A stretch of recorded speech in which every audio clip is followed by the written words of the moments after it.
ರಾಜ್ಯದ ಲಕ್ಷಾಂತರ ಎಸ್ಎಸ್ಎಲ್ಸಿ ವಿದ್ಯಾರ್ಥಿಗಳು ಹಾಗೆ ಪೋಷಕರು ಕಾಯ್ತಾ ಇದ್ದ ರಿಸಲ್ಟ್ ಔಟ್ ಆಗಿದೆ. ಎಸ್ಎಸ್ಎಲ್ಸಿ ಪರೀಕ್ಷೆ ಫಲಿತಾಂಶ ಪ್ರಕಟವಾಗಿದೆ. ಕಾತುರದಿಂದ ಕಾಯ್ತಾ ಇದ್ರು. ವೆಬ್ಸೈಟ್ ನಲ್ಲಿ ಪ್ರಕಟವಾಗಿರೋದು ಎಸ್ಎಸ್ಎಲ್ಸಿ ಫಲಿತಾಂಶ. ಮಾರ್ಚ್ 18ರಿಂದ ಏಪ್ರಿಲ್ 2ನೇ ತಾರೀಕಿನವರೆಗೂ ಎಸ್ಎಸ್ಎಲ್ಸಿ ಪರೀಕ್ಷೆಗಳು ನಡೆದಿದ್ವು. ಲಕ್ಷಾಂತರ ಎಸ್ಎಸ್ಎಲ್ಸಿ ವಿದ್ಯಾರ್ಥಿಗಳ ಭವಿಷ್ಯ ಔಟ್ ಆಗಿದೆ. ಈಗಾಗಲೇ ಫಲಿತಾಂಶ ಪ್ರಕಟವಾಗಿದ್ದು ಶಿಕ್ಷಣ ಸಚಿವ ಮಧು ಬಂಗಾರಪ್ಪ ಅವರು ಪರೀಕ್ಷೆಯ ರಿಸಲ್ಟ್ ಅವನ್ನ ಹೇಳ್ತಾ ಇದ್ದಾರೆ. ಜೊತೆಗೆ ಇಲ್ಲಿವರೆಗೂ ಕೂಡ ಬಹಳಷ್ಟು ಚರ್ಚೆಗೆ ಗ್ರಾಸವಾಗಿದ್ದಂತ ಹಿಂದಿ ಪರೀಕ್ಷೆಯ ಗ್ರೇಡ್ ವಿಚಾರವನ್ನ ಹೈಕೋರ್ಟ್ ಆದೇಶ ತಡೆ ಹೊಡ್ಡಿತ್ತು. ಜೊತೆಗೆ ಗ್ರೇಡ್ಗೆ ಕೋಕ್ ಕೊಡೋದ್ರ ಮೂಲಕ ಅಂಕವನ್ನೇ ಕೊಡಬೇಕು ಅನ್ನೋದಾಗಿ ಕೂಡ ಹೇಳಿತ್ತು. ಈಗ ಸರ್ಕಾರದ ಅಧಿಕೃತ ವೆಬ್ಸೈಟ್ ನಲ್ಲಿ ಎಸ್ಎಸ್ಎಲ್ಸಿ ಪರೀಕ್ಷೆಗಳು ಅಥವಾ ಪರೀಕ್ಷೆಯ ರಿಸಲ್ಟ್ ಔಟ್ ಆಗಿದೆ. 2026ರ ಮೊದಲ ಹಂತದ ಪರೀಕ್ಷಾ ರಿಸಲ್ಟ್ ಔಟ್ ಆಗಿರೋದು. ಎಸ್ಎಸ್ಎಲ್ಸಿ ಪರೀಕ್ಷೆ ಫಲಿತಾಂಶ ಪ್ರಕಟವಾಗಿದೆ. ಫಲಿತಾಂಶವನ್ನ ಪ್ರಕಟಿಸಿರೋದು ಶಿಕ್ಷಣ ಸಚಿವ ಮಧು ಬಂಗಾರಪ್ಪ. ಮಲ್ಲೇಶ್ವರಂನಲ್ಲಿ ಮಧು ಬಂಗಾರಪ್ಪ ಅವರು ಪ್ರೆಸ್ ಮೀಟ್ ಕರೆದಿದ್ರು. ಪರೀಕ್ಷೆಯ ಫಲಿತಾಂಶದ ಬಗ್ಗೆ ಸಚಿವರಿಂದ ಮಾಹಿತಿ ಕೂಡ ರವಾನೆಯಾಗಿದೆ. ಈಗಾಗಲೇ ಕಾತುರದಿಂದ ಕಾಯ್ತಾ ಇದ್ರು. ಯಾರು ಟಾಪ್ 1 ಅಲ್ಲಿ ಬರಬಹುದು, ಯಾವ ಶಾಲೆ ಟಾಪ್ 1 ಅನ್ನ ಗಳಿಸಿಕೊಳ್ಳುತ್ತೆ ಅಥವಾ ಯಾವ ಡಿಸ್ಟಿಕ್ ಈ ಬಾರಿ ಪ್ರಥಮ ಸ್ಥಾನವನ್ನ ಕಾಯ್ದಿರಿಸಿಕೊಳ್ಳುತ್ತೆ ಅನ್ನೋದಾಗಿ ಕಾತುರದಿಂದ ಕಾಯ್ತಾ ಇದ್ರು. ಎಲ್ಲದಕ್ಕೂ ಫುಲ್ ಸ್ಟಾಪ್ ಬೀಳುವಂತ ಹೊತ್ತು ಬಂದೇ ಬಿಟ್ಟಿದೆ. ಲಕ್ಷಾಂತರ ವಿದ್ಯಾರ್ಥಿಗಳ ಭವಿಷ್ಯ ಮೊದಲ ಹಂತದ ರಿಸಲ್ಟ್ ಔಟ್ ಆಗಿದೆ. ಇನ್ ಕೇಸ್ ಕಡಿಮೆ ಅಂಕ ಏನಾದ್ರೂ ಗಳಿಸಿಕೊಂಡಿದ್ರೆ, ಅನುತ್ತೀರ್ಣರಾಗಿದ್ರೆ ಅಥವಾ ಸರ್ಕಾರವೇ ಕೆಲವೊಂದಷ್ಟು ಗೊಂದಲಕ್ಕೂ ಕೂಡ ಕಾರಣವಾಗಿತ್ತು. ಹಿಂದಿ ಪರೀಕ್ಷೆಯನ್ನ ಗ್ರೇಡ್ ನಲ್ಲಿ ಕೊಡಬೇಕು, ಅಷ್ಟೊಂದು ಮಹತ್ವವನ್ನ ಕೊಡೋದು ಬೇಡ ತೃತೀಯ ಭಾಷೆಗೆ ಅಂತ. ಸೊ ಹಾಗಾಗಿ ವಿದ್ಯಾರ್ಥಿಗಳು ಅಷ್ಟೊಂದು ಸೀರಿಯಸ್ ಆಗಿ ಓದದೆ ಬರೆದಿದ್ರೆ ಮತ್ತೊಂದು ಅವಕಾಶ ಕೊಡ್ತಾರಾ ಏನು ಎತ್ತ ಹಲವಾರು ಪ್ರಶ್ನೆಗಳು ಕೂಡ ಮೂಡಿತ್ತು. ಇವತ್ತು ಮಲ್ಲೇಶ್ವರಂನಲ್ಲಿ ಶಿಕ್ಷಣ ಸಚಿವ ಮಧು ಬಂಗಾರಪ್ಪ ಅವರು ಪ್ರೆಸ್ ಮೀಟ್ ಅನ್ನ ಕರೆದು ರಿಸಲ್ಟ್ ಅನ್ನ ಅನೌನ್ಸ್ ಮಾಡಿದ್ದಾರೆ. ವತಿಯಿಂದ ಅವರಿಗೆಲ್ಲರಿಗೂ ಕೂಡ ಧನ್ಯವಾದಗಳನ್ನು. ಮತ್ತೆ ಎಲ್ಲ ನಮ್ಮ ಜೊತೆ ಇರ್ತಕ್ಕಂಥ ಎಲ್ಲ ಸೀನಿಯರ್ ಆಫೀಸರ್ಸ್ ಇರ್ಬೋದು, DDPI, BO, ಟೀಚರ್ಸು, CRPB ಧನ್ಯವಾದಗಳನ್ನು. ಬಿಕಾಸ್ ಒಂದನ್ನು ಕೂಡ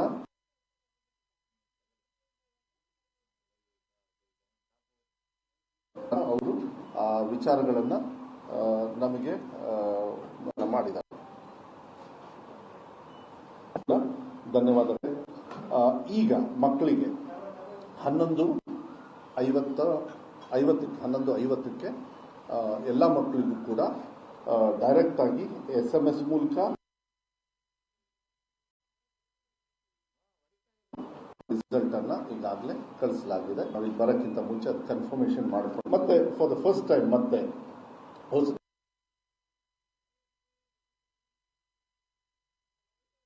ಅವರಿಗೆ ಬರಲಿಕ್ಕೂ ಕೂಡ ನಾವು ಅವಕಾಶವನ್ನ ಫಾರ್ ದ ಫಸ್ಟ್ ಟೈಮ್ ಮಾಡಿಕೊಟ್ಟಿದ್ವಿ.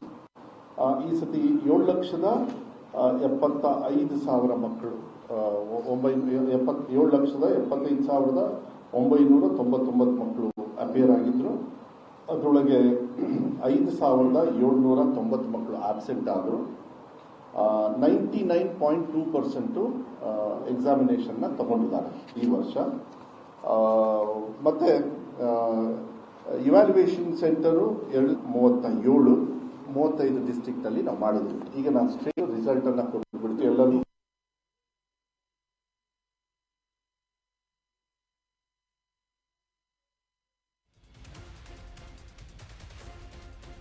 ಕೊಡಿಯಪ್ಪ. ಈ ಸತಿ ಫಸ್ಟ್ ಎಕ್ಸಾಮ್ ಅಲ್ಲಿ 20,209 ಮಕ್ಕಳಲ್ಲಿ 7,24,794 ಮಕ್ಕಳು ಪಾಸ್ ಆಗಿದ್ದಾರೆ. ಎಲ್ಲ ಕೊಡ್ತಾರೆ ಅದನ್ನ. ಓಕೆ, 200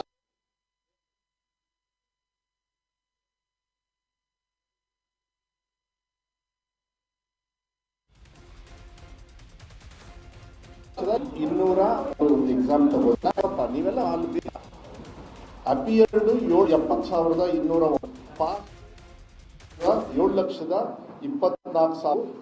ಈ ಸತಿ ಪರ್ಸೆಂಟೇಜ್ ಅಚೀವ್ ಮಾಡಿರೋದು 91.1%, 94.1%.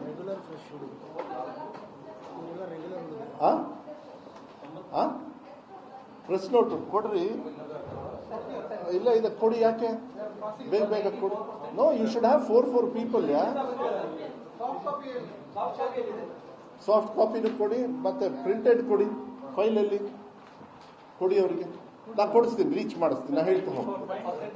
94.10% ಈ ಸತಿ ದಾಖಲೆ ರೀತಿಯಲ್ಲಿ ಇವತ್ತು ರಿಸಲ್ಟ್ ಅನ್ನ ಕೊಟ್ಟಿದ್ದಾರೆ.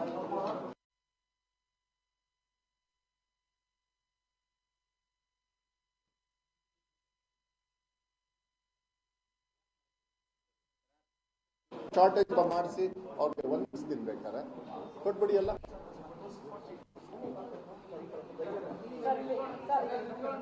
ಫೋಟೋ ಕೊಡಿ, ಯಾಕೆ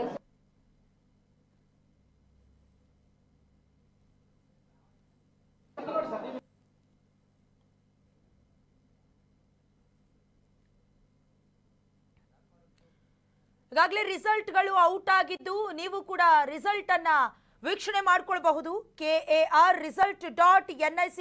ಅಥವಾ KSEAB.Karnataka.gov.in ನಲ್ಲಿ 2 ವೆಬ್ಸೈಟ್ಗಳನ್ನು ಕೂಡ ಸರ್ಕಾರದ ವತಿಯಿಂದ ನೀಡಲಾಗಿದೆ. ನಿಮ್ಮ ರಿಜಿಸ್ಟರ್ ನಂಬರ್ ಹಾಗೆ ಡೇಟ್ ಆಫ್ ಬರ್ತ್ ಅನ್ನ ನಮೂದಿಸಿ ಫಲಿತಾಂಶವನ್ನ ಪಡ್ಕೊಳ್ಬಹುದು.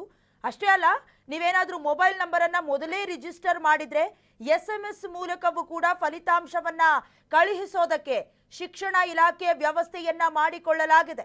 ಈಗಾಗಲೇ ರಿಜಿಸ್ಟರ್ ನಂಬರ್ ಹಾಗೆ ಡೇಟ್ ಆಫ್ ಬರ್ತ್ ಅನ್ನ ನಮೂದಿಸಿ ರಿಸಲ್ಟ್ ಅನ್ನ ಪಡ್ಕೊಳ್ಬಹುದು. ಜೊತೆಗೆ ಈ ಬಾರಿ ದಾಖಲೆಯ ರಿಸಲ್ಟ್ ಕೂಡ ಅನೌನ್ಸ್ ಆಗಿರೋದು. ಕರ್ನಾಟಕ ಶಾಲಾ ಪರೀಕ್ಷೆ ಹಾಗೆ ಮೌಲ್ಯಮಾಪನ ಮಂಡಳಿಯಿಂದ SSLC ಮಾತ್ರ ಅಪಿಯರ್ ಆಗಿದ್ರು.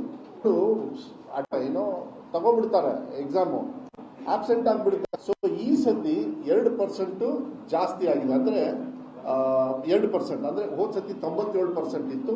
ಈ ಸತಿ ಎಕ್ಸಾಮಿನೇಷನ್ ತಗೊಂಡಿರೋದು ಶ್ರೀನಿವಾಸ್ ಅವರೇ 90.2, ಅಂದ್ರೆ ಮಕ್ಕಳನ್ನ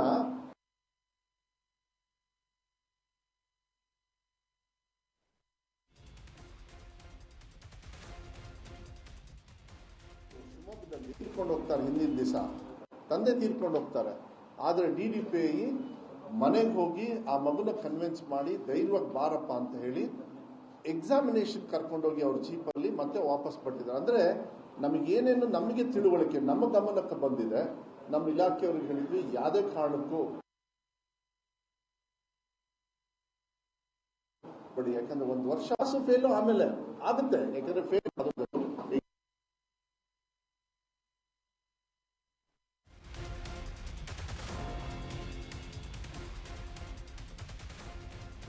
ಮೂವರು ವಿದ್ಯಾರ್ಥಿಗಳಿಗೆ 625ಕ್ಕೆ 625 ಅಂಕಗಳು ಬಂದಿದೆ. ಬೆಳಗಾವಿಯ ರೂಪಾ ಚನಗೌಡ ಪಾಟೀಲ್ಗೆ 625 ಮಾರ್ಕ್ಸ್ ಬಂದಿರೋದು. ಜೊತೆಗೆ ಹಾಸನದ ಜಾಹ್ನವಿ ಉತ್ಸವ ಪಾಟೀಲ್ಗೆ 625ಕ್ಕೆ 625 ಮಾರ್ಕ್ಸ್ ಬಂದಿರೋದು. ಬಹಳಷ್ಟು ಗೊಂದಲ ಇತ್ತು, ಕನ್ಫ್ಯೂಷನ್ಸ್ ಇತ್ತು. ಗ್ರೇಡ್ ಬರುತ್ತಾ ಅಥವಾ ಮಾರ್ಕ್ಸ್ ಅನ್ನೇ ಕೊಡ್ತಾರಾ ಅಂತ. ಬಟ್ ಬಹಳಷ್ಟು ಸೀರಿಯಸ್ ಆಗಿ ತಗೊಂಡಿದ್ದಾರೆ ಈ ಬಾರಿ ವಿದ್ಯಾರ್ಥಿಗಳು ಅನ್ನೋದು ಸ್ಪಷ್ಟವಾಗ್ತಾ ಇದೆ. ಯಾಕಂದ್ರೆ ಅನೌನ್ಸ್ ಆಗಿರುವಂತಹ ರಿಸಲ್ಟ್ ನಲ್ಲಿ 625 ಮಾರ್ಕ್ಸ್ ಗಳಿಗೆ 625 ಮಾರ್ಕ್ಸ್ ಅನ್ನ 3 ವಿದ್ಯಾರ್ಥಿಗಳು ಪಡ್ಕೊಂಡಿದ್ದಾರೆ. ಪರ್ಸೆಂಟೇಜ್ ಆಫ್ ಇನ್ಕ್ರೀಸ್ ಅಲ್ಲಿ ಗರ್ಲ್ಸ್ ಅವರು 10% ಆಗಿದೆ. ಅಚೀವಿಂಗ್ 96% ಅವರು ಅಚೀವ್ ಮಾಡಿದ್ದಾರೆ ಸಕ್ಸಸ್ ನ. ಬಾಯ್ಸಿಗೆ ಏನು ಅವ್ರು 74 ಇದ್ರು ಹೋದ ಸತಿ 3 ಎಕ್ಸಾಮ್ ಸೇರಿ, ಈ ಸತಿ ಅವರು 91.94 ಅಂದ್ರೆ 92% ಅವರು ಸಕ್ಸಸ್ ಅನ್ನ ಕೊಟ್ಟಿದ್ದಾರೆ. ಅದಕ್ಕೆ ವಿಶೇಷವಾಗಿ ಬಾಯ್ಸಿಗೂ ಕೂಡ ನಾನು, ಗಂಡು ಮಕ್ಕಳಿಗೂ ಕೂಡ ನಾನು ಧನ್ಯವಾದಗಳನ್ನು ಹೇಳಲಿಕ್ಕೆ ಇಷ್ಟಪಡ್ತೀನಿ. 17% ಅವರು ಜಾಸ್ತಿ ರಿಸಲ್ಟ್ ಅನ್ನ ಕೊಟ್ಟಿದ್ದಾರೆ ಅನ್ನೋದನ್ನ ನಾನು ಹೇಳಲಿಕ್ಕೆ ಇಷ್ಟಪಡ್ತೀನಿ. ಅದಕ್ಕೆ ಅವರಿಗೂ ಕೂಡ ಶುಭಾಶಯಗಳನ್ನು ಹೇಳಲಿಕ್ಕೆ ಇಷ್ಟಪಡ್ತೀನಿ. ಅದ್ರ ಜೊತೆಗೆ ನೆಕ್ಸ್ಟ್ ಪೇಜಲ್ಲಿ ಅರ್ಬನ್, ಹಳ್ಳಿ ಮತ್ತೆ ಗ್ರಾಮೀಣ ಭಾಗ, ಆ ಇದರೊಳಗೆ ನಾವು ಏನು ಸಿಟಿ ಮತ್ತೆ ಗ್ರಾಮಾಂತರದ ಬಗ್ಗೆ ನೋಡಿ. ಇದರಲ್ಲೂ ಕೂಡ ಹೋದ ಸತಿಗೆ 79% ಇತ್ತು ರೂರಲ್, ಅರ್ಬನ್ನು 80% ಇತ್ತು ಅಂದ್ರೆ ಸಿಟೀಸ್ ಅಲ್ಲಿ. ಈ ಸತಿ ಅಂದ್ರೆ ಆಲ್ಮೋಸ್ಟ್ ಹೆಚ್ಚು ಕಮ್ಮಿ ಈಕ್ವಲ್ ಇತ್ತು. ಈ ಸತಿಗೆ ನನಗೆ ಬಹಳ ಸಂತೋಷ ಏನು ಅಂತ ಹೇಳಿದ್ರೆ, ಗ್ರಾಮಾಂತರ ಭಾಗದ ಮಕ್ಕಳು 94%, ರೀಚ್ ಆಗಿದ್ದಾರೆ. ಡಿಫರೆನ್ಸ್ ಆಫ್ 14% ಜಾಸ್ತಿ ಮಾಡಿದ್ದಾರೆ. ಗ್ರಾಮಾಂತರದಲ್ಲಿ ಹಳ್ಳಿ ಮಕ್ಕಳು 14% ಅವ್ರ ರಿಸಲ್ಟ್ನ ಇನ್ಕ್ರೀಸ್ ಮಾಡ್ಕೊಂಡಿದ್ದಾರೆ. ಸಿಟೀಸ್ ಅಲ್ಲಿ ಅವರು 12% ಇನ್ಕ್ರೀಸ್ ಮಾಡಿದ್ದಾರೆ. ಇಲ್ಲೂ ಕೂಡ ಗ್ರಾಮಾಂತರ ಮಕ್ಕಳು ಬಹಳ ಸಕ್ಸಸ್ನ ತೋರಿಸಿರ್ತಕ್ಕಂಥದ್ದು. ಅದ್ರ next school management versus regular freshers ಅಂತ ಹೇಳಿ, ಅಂದ್ರೆ ಗವರ್ಮೆಂಟ್ ಏಡೆಡ್ ಮತ್ತೆ ಅನ್ಏಡೆಡ್. ಇಲ್ಲಿ ನೋಡಿ ಲಾಸ್ಟ್ ಟೈಮಿಗೆ ಮತ್ತೆ ಈ ಸತಿಗೆ ನಾವು ಗವರ್ಮೆಂಟ್ ಶಾಲೆಯಲ್ಲಿ, ಯಾಕೆಂದ್ರೆ ನಾವು ಯಾವಾಗಲೂ ಕೂಡ ಟೀಕೆಗೆ ಒಳಪಡ್ತಾ ಇದ್ವಿ. ಸರ್ಕಾರಿ ಶಾಲೆಯಲ್ಲಿ ಸ್ವಲ್ಪ ನಾವು ರಿಸಲ್ಟ್ಸ್ ಎಲ್ಲ ಬಹಳ ಕಮ್ಮಿ ಇತ್ತು, ಮಕ್ಕಳು ಫೇಲ್ ಆಗ್ತಾರೆ, ಅದಕ್ಕೆ ಸರ್ಕಾರಿ ಶಾಲೆಗೆ ಅಡ್ಮಿಷನ್ ಬರಲ್ಲ ಅಂತ. ಆದರೆ ಇವತ್ತಿಂದ ಅದು ಬದಲಾವಣೆಯನ್ನ ಈ ಮಕ್ಕಳು ತೋರಿಸಿದ್ದಾರೆ. ಯಾಕೆ ಅಂತ ಹೇಳಿದ್ರೆ ಈ ಸತಿ ಸರ್ಕಾರಿ ಶಾಲೆಯಲ್ಲಿ 93.97 ಅಂದ್ರೆ ಹೆಚ್ಚು ಕಮ್ಮಿ 94% ಸರ್ಕಾರಿ ಶಾಲೆಯಲ್ಲಿ ಅಚೀವ್ ಮಾಡಿದ್ದಾರೆ. ಹೋದ ಸತಿ 77 ಇತ್ತು, ಈ ಸತಿಗೆ ಆ ಸತಿಗೆ ಡಿಫ್ರೆನ್ಸ್ ನೋಡಿದ್ರೆ 16.82 ಇದೆ. ಅಂದ್ರೆ ಸರ್ಕಾರಿ ಶಾಲೆ ಇಂಪ್ರೂವ್ಮೆಂಟ್ ಮಾಡಿರಲ್ಲಿ ಸುಮಾರು 16%. ಏಡೆಡ್ ಪಾಪ ಅವರು ಕೂಡ ಈ ಸತಿ ಎಲ್ಲ ರಿಕ್ರೂಟ್ಮೆಂಟ್ ಎಲ್ಲ ಕಾನ್ಫಿಡೆನ್ಸ್ ಕೊಟ್ಟಿದೀವಿ ಅವರಿಗೆ, ಅವರು ಕೂಡ ಒಂದು ವಿಶ್ವಾಸದಲ್ಲಿದ್ದಾರೆ. ರಿಕ್ರೂಟ್ಮೆಂಟ್ ನಾಳೆ ಇಂಟರ್ನಲ್ ರಿಸರ್ವೇಷನ್ ತೀರ್ಮಾನ ಆದ್ಮೇಲೆ, ನಾಳೆನೋ ನಾಡ್ದು ಯಾವಾಗ ತೀರ್ಮಾನ ಆಗುತ್ತೋ ಅದಾದ ತಕ್ಷಣ ಏಡೆಡ್ ಅವ್ರಿಗೂ ನಾವು ಕೊಟ್ಬಿಟ್ರೆ ಅವರು ಕೂಡ ಮೇನ್ ಸ್ಟ್ರೀಮಿಗೆ ಬರ್ತಾರೆ. ಈ ಸತಿ ಅವರು ಕೂಡ ಇಂಪ್ರೂವ್ಮೆಂಟ್ ದಯವಿಟ್ಟು ಒಂದು ನೆನಪು ಇಟ್ಕೋಬೇಕು. ಹೋದ ಸತಿ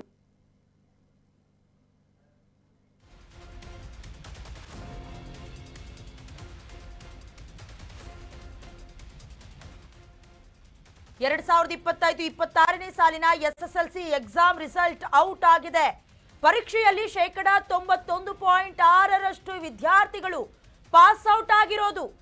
3 ವಿದ್ಯಾರ್ಥಿಗಳಿಗೆ 625ಕ್ಕೆ 625 ಅಂಕಗಳು. ರೂಪಾ, ಜಾಹ್ನವಿ, ಉತ್ಸವ ಪಾಟೀಲ್ ರಾಜ್ಯಕ್ಕೆ ಪ್ರಥಮ ಸ್ಥಾನವನ್ನ ಪಡ್ಕೊಂಡಿದ್ದಾರೆ. ಮೊದಲೇ ಹೇಳ್ದಂಗೆ ಬಹಳಷ್ಟು ಗ್ರೇಡ್ನಲ್ಲೂ ಅಂಕದಲ್ಲೂ ಕನ್ಫ್ಯೂಷನ್ಸ್ ಇತ್ತು. ಇದರ ಹೊರತಾಗಿಯೂ 3 ಜನ ರಾಜ್ಯಕ್ಕೆ ಪ್ರಥಮ ಸ್ಥಾನ.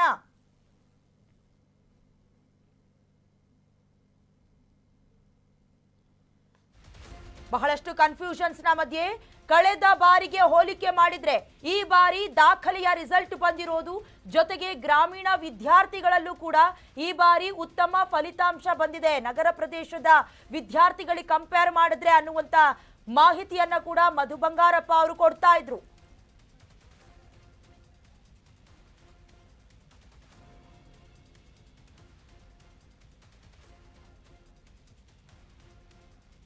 ರಿಂದ 35ರಿಂದ 33 ಇಳಿಸಿದ್ರು ಅಂತ ಹೇಳಿ ನಾನು ನಿಮಗೆ PUCಯಲ್ಲಿ ಹೇಳಿದ್ದೆ. 5770 ಮಕ್ಕಳು ಮಾತ್ರ ಈ ಕ್ಯಾಟಗರಿಗೆ ಬಂದಿದ್ರು ಅಂತ. ಈ ಸತಿಗೆ ಇಷ್ಟು ಮಕ್ಕಳಲ್ಲಿ 7,70,000 ಮಕ್ಕಳಲ್ಲಿ ಬರೀ 1,532 ಮಕ್ಕಳು ಮಾತ್ರ ಈ 33-35ರಲ್ಲಿ ಪಾಸ್ ಆಗಿದ್ದಾರೆ. ಒಂದು ತಿಳ್ಕೊಳ್ಳಿ, ನಾನು ಆ ತೀರ್ಮಾನ ತಗೊಳ್ಬೇಕಾದ್ರೆ ನಮಗೆ ಯಾವುದು ಅಡ್ಮಿನಿಸ್ಟ್ರೇಟಿವ್ ರಿಫಾರ್ಮ್ಸ್ ಅಲ್ಲಿ ಗೈಡ್ಲೈನ್ಸ್ ಬರ್ತದೆ. ಅವ್ರ ಮಕ್ಕಳ ಹಿತದೃಷ್ಟಿಯಿಂದ ಒಂದು ಗೈಡ್ಲೈನ್ಸ್. ಸುಮ್ಮನೆ ಬಂದ್ಬಿಟ್ಟು ನನಗೆ ಬಹಳ ಟೀಕಾ ಟಿಪ್ಪಣಿ ಪಾಸ್ ಮಾಡಬೇಕು, ಅದಕ್ಕೆ ಹಿಂಗೆ ಮಾಡಿಬಿಟ್ರು ಅಂತ ಹೇಳಿದ್ರು. ಆಮೇಲೆ ಎಲ್ಲರಿಗೂ ಅರ್ಥ ಆದ್ಮೇಲೆ ಗೊತ್ತಾಯ್ತು ಇಟ್ಸ್ ಅನ್ ಅಡ್ಮಿನಿಸ್ಟ್ರೇಟಿವ್ ರಿಫಾರ್ಮ್ಸ್ ಅಲ್ಲಿ ಆಗ್ತಕ್ಕಂಥ. CBSE ಯಲ್ಲೂ ಕೂಡ ಬೇರೆ ಸ್ಟೇಟಲ್ಲಿ 30 ಇದೆ, ನಾನು ಅದ್ರ ಬಗ್ಗೆ ಇವಾಗ ಚರ್ಚೆ ಮಾಡಲ್ಲ, ಇನ್ನೊಂದು ದಿವಸ ನಾನು ಮಾಡ್ತೀನಿ. ಆದ್ರೆ 33ರಿಂದ 35ಕ್ಕೆ ಪಾಸ್ ಆಗಿರ್ತಕ್ಕಂಥ ಮಕ್ಕಳು ಶ್ರೀನಿವಾಸ್ ಅವರೇ ಬರೀ 1,532. ಗೊತ್ತಾಯ್ತಲ್ಲ? Thank you very much. Next ಬಹಳ ಇಂಪಾರ್ಟೆಂಟ್, ಯಾವಾಗಲೂ ಗ್ರಾಮಾಂತರ ಭಾಗದಲ್ಲಿ ಬಡವರು ಆರ್ಥಿಕವಾಗಿ ಇರ್ತದೆ, ನಾನು ಇಲ್ಲ ಅಂತ ಹೇಳೋದು. SC, ST, ಟ್ರೂ ಎಲ್ಲರದ್ದು ಇರ್ತದೆ. ಆ ಫುಲ್ ಚಾರ್ಟ್ ಅಲ್ಲಿ ಇದೆ. ನಾನು ಅದ್ರ ಬಗ್ಗೆ ಹೆಚ್ಚು ವಿಶ್ಲೇಷಣೆ ಮಾಡೋದಕ್ಕೆ ಹೋಗೋದಿಲ್ಲ. ಆದರೆ I am very happy. SC, ST ಅವರು 17%, SC, ST ಅವರು ಕೂಡ 17 and 18% ಇದೆ ನೋಡಿ. ಅಪ್ಪ ಏನಪ್ಪ ಇಲ್ಲಿ ಇಲ್ಲ, ಅದು ಆಮೇಲೆ ಮಾತಾಡ್ತೀನಿ ನಾನು. ಇನ್ನು ಈ ಪೇಜಿಗೆ ಬಂದು ನನ್ಕಿಂತ ಸ್ಪೀಡಾಗಿ ಹೋಗ್ಬಿಟ್ರೆ ಈ ಒಂದು ವರ್ಷದ ಕಷ್ಟಪಟ್ಟಿದೀವಪ್ಪ, ಹೇಳ್ಕೊಳಕ್ ಬಿಡ್ರಪ್ಪ. ನೀವು ಬರೀ ಬೈದು ಹಾಕಿದ್ದೀರ ನಮಗೆ. ಅಟ್ಲೀಸ್ಟ್ ಈಗ ಒಳ್ಳೆ ಕೆಲಸ ಮಾಡಿದ್ದಕ್ಕೆ ಸ್ವಲ್ಪ ಕೇಳಿ ಪ್ಲೀಸ್.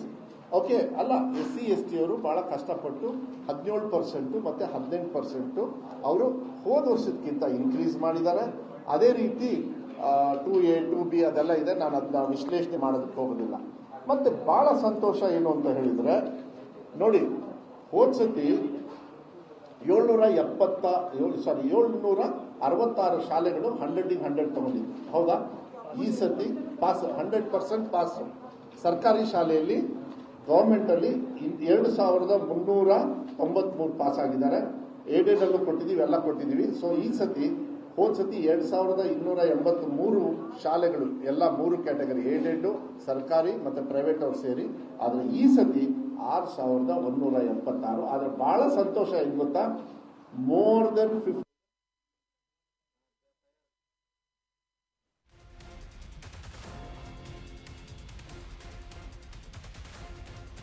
7,24,794 ವಿದ್ಯಾರ್ಥಿಗಳು ಪಾಸ್ ಆಗಿದ್ದಾರೆ. 7,70,209 ಮಕ್ಕಳು ಎಕ್ಸಾಮ್ ಬರೆದಿದ್ರು. ದಕ್ಷಿಣ ಕನ್ನಡ ಜಿಲ್ಲೆ ಪ್ರಥಮ, ಹಾಗೆ ಉಡುಪಿ ಜಿಲ್ಲೆ ದ್ವಿತೀಯ ಸ್ಥಾನ ಪಡ್ಕೊಂಡಿದ್ರೆ, ಉತ್ತರ ಕನ್ನಡ ಜಿಲ್ಲೆ ತೃತೀಯ ಸ್ಥಾನವನ್ನ ಪಡ್ಕೊಂಡಿದೆ ಈ ಬಾರಿಯ ರಿಸಲ್ಟ್ ನಲ್ಲಿ. ಇನ್ನು ಫಲಿತಾಂಶದಲ್ಲಿ ಕಲಬುರಗಿಯಲ್ಲಿ ಕೊನೆಯ ಸ್ಥಾನ. ಪ್ರತಿ ಬಾರಿಯಂತೆ ಈ ಬಾರಿಯೂ ಕೂಡ ಉತ್ತರ ಕರ್ನಾಟಕ ಭಾಗದ ಜಿಲ್ಲೆಯೇ ಕೊನೆಯ ಸ್ಥಾನವನ್ನ ಪಡ್ಕೊಂಡು ತೃಪ್ತರಾಗಿರೋದು. ಎಷ್ಟು ಜನರು ಪಾಸ್ ಆಗಿದ್ದಾರೆ, ಮ್ಯಾಥ್ಸ್ ಅಲ್ಲಿ ಎಷ್ಟು ಪಾಸ್ ಆಗಿದ್ದಾರೆ, ಸೈನ್ಸ್ ಅಲ್ಲಿ ಎಷ್ಟು ಪಾಸ್ ಆಗಿದ್ದಾರೆ, ಎಲ್ಲದರಲ್ಲೂ ಕೂಡ ಕೊಟ್ಟಿದ್ದಾರೆ. ಅದು ಡೀಟೇಲ್ಸ್ ಕೂಡ ಇದೆ. ನಾನು ಅದನ್ನ ನೀವು ಒಂದು ಕ್ವಶನ್ ಏನಾದ್ರು ಕೇಳೋದಿದ್ರೆ ಅದಕ್ಕೆ ನಾನು ಬಿಡ್ಲಿಕ್ಕೆ ಇಷ್ಟಪಡ್ತೀನಿ.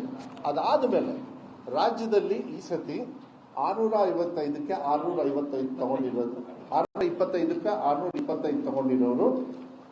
ಒಂದು ಸರ್ಕಾರಿ ಶಾಲೆ ಒಂದು ಮಗು ತಗೊಂಡಿದೆ. ಅದು ಬಿಟ್ರೆ ದಾವಣಗೆರೆ, ಮಂಗಳೂರು, ಬೆಂಗಳೂರು ನಾರ್ತ್, ಉಡುಪಿ ಮತ್ತೆ ರಾಯಚೂರು ಇದ್ದಾರೆ. ಅದು ಅಪಿಯರ್ಡ್ ಡೀಟೇಲ್ಸ್ ಮಾಡಿದೀವಿ. ಇದು ಸಾಫ್ಟ್ವೇರ್ ಅಲ್ಲೂ ಕೂಡ ಮತ್ತೆ ಕಳಿಸ್ಕೊಡ್ತೀವಿ. ಇದು ನೆಕ್ಸ್ಟ್ ಒಂದು ನಾನು ಇದನ್ನ ಈ ಯಾವ ಡಿಸ್ಟ್ರಿಕ್ಟ್, ಈಗ ನಮ್ಮ ಸ್ನೇಹಿತರು ಕೇಳಿದ್ರು ಯಾವ ಡಿಸ್ಟ್ರಿಕ್ಟ್ ಫಸ್ಟ್, ಯಾವ ಡಿಸ್ಟ್ರಿಕ್ಟ್ ಸೆಕೆಂಡು ಅಂತ. ನಾನು ಯಾವ ಡಿಸ್ಟ್ರಿಕ್ಟ್ ಫಸ್ಟ್, ಯಾವ ಡಿಸ್ಟ್ರಿಕ್ಟ್ ಸೆಕೆಂಡ್ ನಾನು ಹೇಳೋದಕ್ಕೆ ಹೋಗೋದಿಲ್ಲ. ಇವತ್ತು ನಾನು ಬೇರೆ ರೀತಿ ಹೇಳ್ತೀನಿ ಅಂತ ವಿಶ್ಲೇಷಣೆನ. ಏನಂತ ಹೇಳಿದ್ರೆ, ಯಾವ ಡಿಸ್ಟ್ರಿಕ್ಟ್ ಅವರು ಪರ್ಸೆಂಟೇಜ್ ವೈಸು ಇಂಪ್ರೂವ್ಮೆಂಟ್ ಮಾಡ್ಕೊಂಡಿದ್ದಾರೆ ಅವ್ರಿಗೆ ನಾವು ಶಬಾಷ್ಗಿರಿ ಕೊಡ್ಲೇಬೇಕಲ್ವಾ? ಯಾಕೆಂದ್ರೆ ಅವರೇ ವರ್ಸ್ಟಿದ್ರು. ನಾನು ಕಲ್ಯಾಣ ಕರ್ನಾಟಕಕ್ಕೆ ಹೋದಾಗ ನನಗೆ ಪ್ರಶ್ನೆ ಕೇಳೋರು, ಇಲ್ಲ ನಮ್ಮನ್ನೆಲ್ಲ ನೀವು ಈ ಥರನೇ ಇಟ್ಬಿಟ್ಟಿದ್ದೀರಾ ಅಂತ.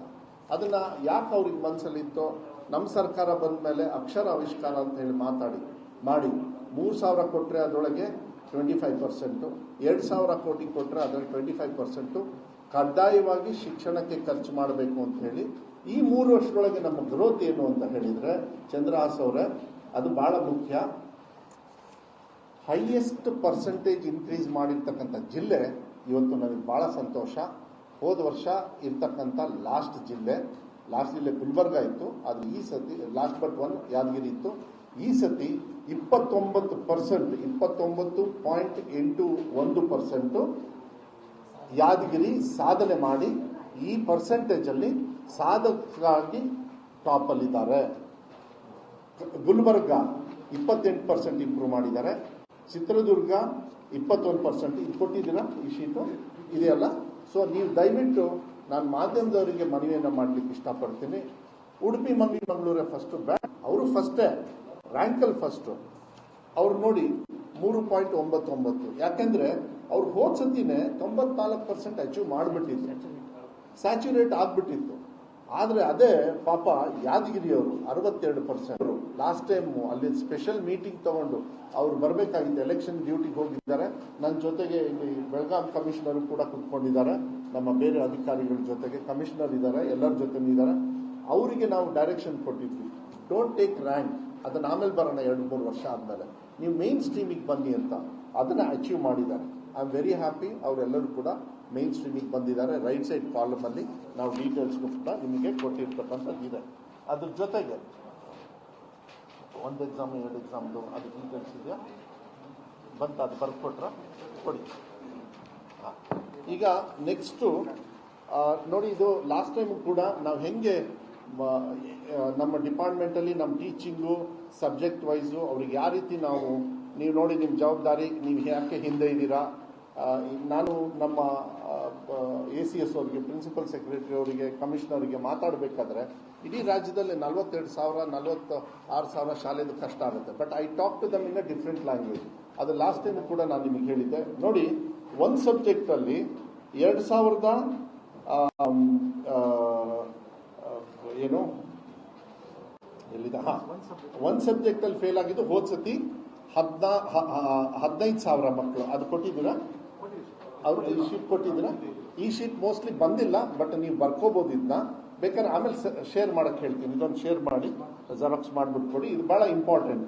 ಏನು ಅಂದ್ರೆ ನಾಟ್ ಕ್ಲಿಯರ್. ಒಂದು ಸಬ್ಜೆಕ್ಟ್ ಅಲ್ಲಿ ಫೇಲ್ ಆದವರು ಈ ಸತಿ 20,000 ಇದ್ದಾರೆ. ಹೋದ ಸತಿಗಿಂತನೂ ಜಾಸ್ತಿ ಇದೆ. ನಾನು ಒಪ್ಕೊಳ್ತೀನಿ. ಅದನ್ನ ಯಾವ ರೀತಿ ಸರಿ ಮಾಡ್ಬೇಕಂತ ಈಗಾಗಲೇ ನಾವು ಡಿಸ್ಕಸ್ ಮಾಡಿ. ಬಟ್ ಹೋದ ಸತಿ ಬರೀ 15,000 ಇದ್ರು ಅಷ್ಟೇ ಒಂದು ಸಬ್ಜೆಕ್ಟ್ ಅಲ್ಲಿ ಫೇಲ್ ಆದವರು. ಅದೇ ಚೇಂಜ್ ಆಗುತ್ತೆ. 2 ಸಬ್ಜೆಕ್ಟ್ ಅಲ್ಲಿ ಫೇಲ್ ಆದವರು ಹೋದ ಸತಿ 28,000 ಇದ್ರು. 2 ಸಬ್ಜೆಕ್ಟ್ ಅಲ್ಲಿ ಫೇಲ್ ಆದವರು ಈ ಸತಿ 10,500 ಇದ್ದಾರೆ. 10,500. 3 ಸಬ್ಜೆಕ್ಟ್ ಅಲ್ಲಿ ಫೇಲ್ ಆದವರು ಹೋದ ಸತಿ 28,000 ಇದ್ರು 3 ಸಬ್ಜೆಕ್ಟ್ ಅಲ್ಲಿ. ಈ ಸತಿ 6,100 ಮಾತ್ರ ಇದ್ದಾರೆ. 4 ಸಬ್ಜೆಕ್ಟ್ ಅಲ್ಲಿ ಫೇಲ್ ಆದವರು ಹೋದ ಸತಿ 25,000 ಮಕ್ಕಳಿದ್ರು. ಈ ಸತಿ 3,800 ಮಕ್ಕಳು. 5 ಸಬ್ಜೆಕ್ಟ್ ಅಲ್ಲಿ ಫೇಲ್ ಆದವರು ಹೋದ ಸತಿ 25,000 ಮಕ್ಕಳಿದ್ರು. ಈ ಸತಿ 2,500 ಮಕ್ಕಳು. 6 ಸಬ್ಜೆಕ್ಟ್ ಅಲ್ಲಿ ಫೇಲ್ ಆದವರು 6 ಸಬ್ಜೆಕ್ಟ್ ಅಲ್ಲಿ ಹೋದ ಸತಿ 37,000 ಇದ್ರು. ಈ ಸತಿ 7,400 ಇದ್ದಾರೆ. ಸೊ ನಮ್ಮ ಟಾರ್ಗೆಟ್ ಯಾಕೆ ಇದನ್ನ ಹೇಳ್ತಾ ಇದೀವಿ ಅಂದ್ರೆ, ನಾನು ಆಗಲೇ ಇವತ್ತು ಇನ್ಸ್ಟ್ರಕ್ಷನ್ಸ್ ಕೊಟ್ಟಿದ್ದೀನಿ. ಇದಾದ್ಮೇಲೆ ನಮ್ದು ಮೀಟಿಂಗ್ ಇದೆ. ಯಾರ್ಯಾರು ಫೇಲ್ ಆಗಿದ್ದಾರೆ ಒಂದು ಸಬ್ಜೆಕ್ಟ್ ಅಲ್ಲಿ ಇರ್ಬೋದು, 6 ಸಬ್ಜೆಕ್ಟ್. ಸೊ 6 ಸಬ್ಜೆಕ್ಟ್ ಅಂದ್ರೆ ಅಲ್ಲಿಗೆ ನಾವು ಟಾರ್ಗೆಟ್ ಮಾಡ್ಬೇಕು. ಅವರು ಅಲ್ಲಿ ಇಲಾಖೆಯವರು ಇರ್ಬೋದು, ನಮ್ಮ ಟೀಚರ್ಸ್ ಇರ್ಬೋದು, ನಮ್ಮ ಕೊರತೆಗಳು ಇದ್ದಾವೆ ಅದನ್ನ ಐಡೆಂಟಿಫೈ ಮಾಡಿ ಈ 2ನೇ ಎಕ್ಸಾಮು ಈಗ ಅದ್ರ ಬಗ್ಗೆ ಮಾತಾಡ್ತೀನಿ. ಅಷ್ಟೊಳಗೇನೆ ನೀವು ರೆಡಿ ಮಾಡಬೇಕು. ಅವರಿಗೆ ಮೇನ್ ಸ್ಟ್ರೀಮಿಗೆ ಕರ್ಕೊಂಡು ಬರ್ಬೇಕಾದ್ರೆ ಇವರೆಲ್ಲ 1, 2, 3 ಸಬ್ಜೆಕ್ಟ್ ಅಲ್ಲಿ ಪಾಸ್ ಆದವರು ಆಟೋಮೆಟಿಕಲಿ ನೆಕ್ಸ್ಟ್ ಎಕ್ಸಾಮಿಗೆ ಪಾಸ್ ಆಗ್ಬಿಡ್ತಾರೆ ಇದೇ ವರ್ಷಕ್ಕೆ. ಬಟ್ 6 ಸಬ್ಜೆಕ್ಟ್ ಅಲ್ಲಿ ಫೇಲ್ ಆದವರು ಹೋದ ಸತಿ 37,000ನ ಚೆನ್ನಾಗಿ ಸಕ್ಸಸ್ ಮಾಡಿದ್ದಾರೆ ಇಲಾಖೆಯವರು. ಆದರೂ ಕೂಡ ನ್ಯೂನತೆ ನಮ್ಮಲ್ಲಿದೆ. 7,400 ಜನ ಇನ್ನೂ ಕೂಡ ಎಲ್ಲ ಸಬ್ಜೆಕ್ಟಲ್ಲೂ ಫೇಲ್ ಆಗ್ತಾರೆ ಅಂದರೆ ಅದು ಮೋಸ್ಟ್ಲಿ ಅಟೆಂಡೆನ್ಸ್ ಇರಲ್ಲ, ಬರೋದಿಲ್ಲ, ತಂದೆ ತಾಯಿಯವರು ಹುಷಾರಿರಲ್ಲ. ನಾನು ಕೇಳ್ಕೊಂಡೆ ಯಾಕೆ ಅಂತೇಳಿ. ಯಾಕಂದರೆ ನಿನ್ನೆ ನಾವೊಂದು ರಿವ್ಯೂ ಮಾಡಿದ್ವಿ. ಆ ಟೈಮಲ್ಲಿ ಅವರು ಹೇಳಿದ್ರು ಇಲ್ಲ ಸರ್, ಕೆಲವು ಕಡೆಗೆ ಕೆಲವರು BO ಅವರಿಗೂ ಮಾತಾಡಿದ್ರು. ಹೆಡ್ ಮಾಸ್ಟ್ರಿಗೆ ಸ್ಟ್ರೈಟ್ ಫೋನ್ ಮಾಡಿದಾಗ ಮಕ್ಕಳ ಹೆಸರು ತಗೊಂಡಾಗ ಇಲ್ಲ ಸರ್ ಆ ಮಗು ಬರೋದೇ ಇಲ್ಲ, ಆಮೇಲೆ ಅವ್ರಿಗೆ ಆಸಕ್ತಿ ಇಲ್ಲ, ಕೂಲಿ ಕೆಲಸ ಮಾಡ್ತಾರೆ, ಇಲ್ಲ ಅವ್ರ ತಂದೆ ತಾಯಿಯಲ್ಲಿ ಮನೇಲಿ ದುಡಿಯೋರು ಇವರೊಬ್ಬರೇ. ಇದೆಲ್ಲ ಕೂಡ ಸಾಕಷ್ಟು ಸ್ಟೋರೀಸ್ ಇದೆ. ಅದನ್ನು ಇನ್ನೊಂದು ದಿವಸ ನಾನು ಹಂಚ್ಕೊಳ್ತಕ್ಕಂಥ ವ್ಯವಸ್ಥೆಯನ್ನು ನಾನು ಮಾಡಲಿಕ್ಕೆ ನಾನು ಇಷ್ಟಪಡ್ತೀನಿ. ಮತ್ತು ಕಲ್ಯಾಣ ಕರ್ನಾಟಕ ಕೊಡಿ, ಕಲ್ಯಾಣ ಕರ್ನಾಟಕ. ಆಮೇಲೆ ಈಗ ನನಗೆ ಭಾಳ ಸಂತೋಷ ಏನು ಅಂತ ಹೇಳಿದರೆ, ಅಕ್ಷರಾವಿಷ್ಕಾರ ಬದಲಾವಣೆ ಏನು ಬದಲಾವಣೆಯನ್ನು ಮಾಡಿದೆ. ನಾನು ಮ್ಯಾಜಿಕ್ ಅಂತ ಹೇಳೋದಿಲ್ಲ. ಆ ಶ್ರಮವನ್ನು ನಮ್ಮ ಶಾಸಕರು ಕೂಡ ಅಲ್ಲಿರ್ತಕ್ಕಂಥ ಭಾಗದವರು ಪಕ್ಷಾತೀತವಾಗಿ ಅವರೆಲ್ಲ ಹಣನ 25% ನಮ್ಮ ಇಲಾಖೆಗೆ ನಮ್ಮ ಕನ್ಸಲ್ಟೆನ್ಸಿ ಮಾಡಿ ಕರೆಕ್ಟಾಗಿ ಅವ್ರ ಖರ್ಚನ್ನು ಕೂಡ ಮಾಡಿದರು. ಅದೆಲ್ಲದಕ್ಕೂ ಕೂಡ ಕೆಲವು ಕಡೆಗೆ ಟೀಚರ್ಸ್ ಕೊಡೋದಕ್ಕೆ ನಮಗೆ ಕಷ್ಟ ಆದಾಗ ಅವರು ಕೂಡ ಅಲ್ಲಿ ಟೀಚರ್ಸ್ ರಿಕ್ರೂಟ್ಮೆಂಟಿಗೂ ಹಣವನ್ನು ಇಟ್ಟು ಅವರೇ ರಿಕ್ರೂಟ್ಮೆಂಟು 3 ವರ್ಷಕ್ಕೆ ಮಾಡಿದರು. ಈಗ 3 ವರ್ಷ ಕಂಪ್ಲೀಟ್ ಆಯ್ತು. ಆಗಲೇ ಅದ್ರ ಬಗ್ಗೆ ರಿಸಲ್ಟ್ ಕೂಡ ನಾನು ಹೇಳಲಿಕ್ಕೆ ಇಷ್ಟಪಡ್ತೀನಿ. ಕಲಬುರಗಿದು ಕೊಟ್ಟಿದ್ದೀರಾ ಅವರಿಗೆ ಎಲ್ಲರಿಗೂ? ಅದು ಕೊಟ್ಟಿಲ್ಲ ಅಂದರೆ ಅದನ್ನು ಜೆರಾಕ್ಸ್ ಮಾಡಿ ಅದು ಕೊಡಲೇಬೇಕು. ಓಕೆ ನೋಡಿ, ಯಾದಗಿರಿ ಇದು ಸಾರಿ ಹೋದ ಸತಿ ಟೋಟಲ್ಲು 71% ಯಾವುದು ಕಲ್ಯಾಣ ಕರ್ನಾಟಕ ಭಾಗದಲ್ಲಿ 71% ಅಚೀವ್ ಮಾಡಿದ್ರು. ಈ ಸತಿಗೆ they have achieved 91%. Karnataka news beat follow ಮಾಡಿ, ಸಬ್ಸ್ಕ್ರೈಬ್ ಮಾಡಿ.